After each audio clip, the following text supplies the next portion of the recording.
খাগড়াছড়িকে তারা অচল করে দেওয়ার চেষ্টা করে। মহিলা এবং কোমলমতি ছাত্রছাত্রী শিশুদেরকে সামনে ঠেলে দেয়া এটা কোনো কিছুই ভালো বার্তা বহন করে না। সম্মানিত উপদেষ্টা মহোদয় উনি বলেছেন যে কারো হাতে অস্ত্র থাকবে না, এই কথাটি কিন্তু উনি বলেছেন এবং মিডিয়ায় এসেছে। আপনারা সকলেই জানেন খাগড়াছড়ি জেলায় গত 23শে সেপ্টেম্বর তারিখে একটি ধর্ষণের ঘটনাকে কেন্দ্র করে এখানে অস্থিতিশীল পরিবেশ সৃষ্টি হয়েছিল। তো আমরা সাথে সাথেই 24শে সেপ্টেম্বর ওই কথিত ধর্ষককে গ্রেফতার করে আমরা পুলিশের কাছে সোপর্দ করি এবং তাকে সাথে সাথে রিমান্ডে নেওয়া হয়।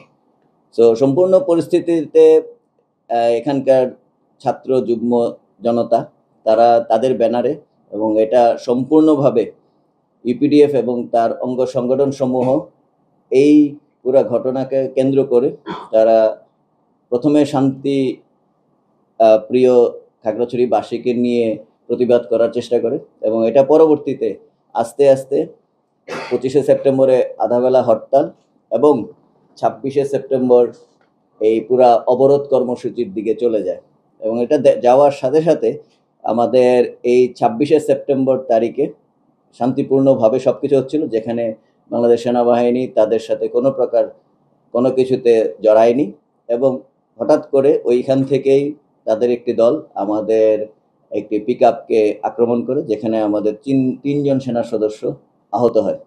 তো এই পুরা আইনি প্রক্রিয়া ফলো না করে ওরা সরাসরি চলে যাচ্ছে বিভিন্ন প্রকার প্রতিবাদ মিছিল সমাবেশ, যেটা পুরো খাগড়াছড়িকে তারা অচল করে দেওয়ার চেষ্টা করে এবং সেটা সাম্প্রদায়িক দিকে নিয়ে চলে যাচ্ছে। তো আমরা এই পুরা জিনিসটাতে বলতে চাই, তার পরবর্তীতে কিন্তু প্রশাসন এবং পুলিশের কিছু করার থাকে না।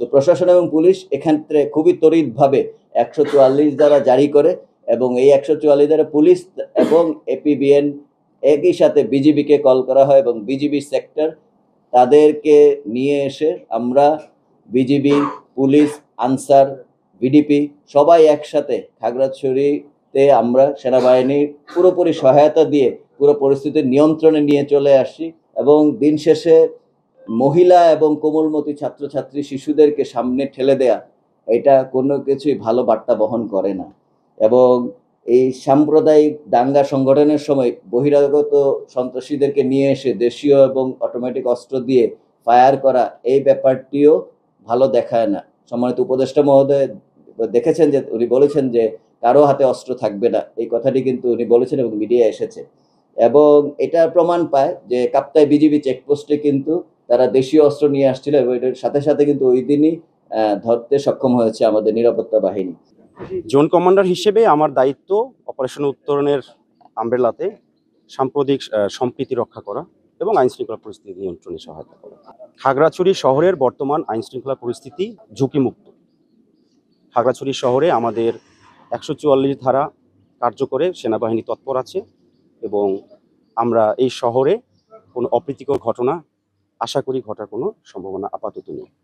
তবে একটা কুচক্রী মহল এই ন্যাক্কারজনক ধর্ষণের ঘটনার শুরু থেকে এই বিষয়টিকে একটি সাম্প্রদায়িক দাঙ্গা অথবা পার্বত্য এলাকাকে অস্থিতিশীল করার যে পরিকল্পনা করেছিল, যেটা অত্যন্ত ঘৃণ, তারা এখনও তৎপর আছে। তো আমরা সজাগ আছি এবং তাদেরকে যেমন আমরা নস্যাৎ করেছি, ভবিষ্যতে খাগড়াছড়ি সদরে যদি কোনো পরিকল্পনা বাস্তবায়নের প্রচেষ্টা করা হয়, কঠোর হস্তে সেনাবাহিনী দমন করার জন্য প্রস্তুত।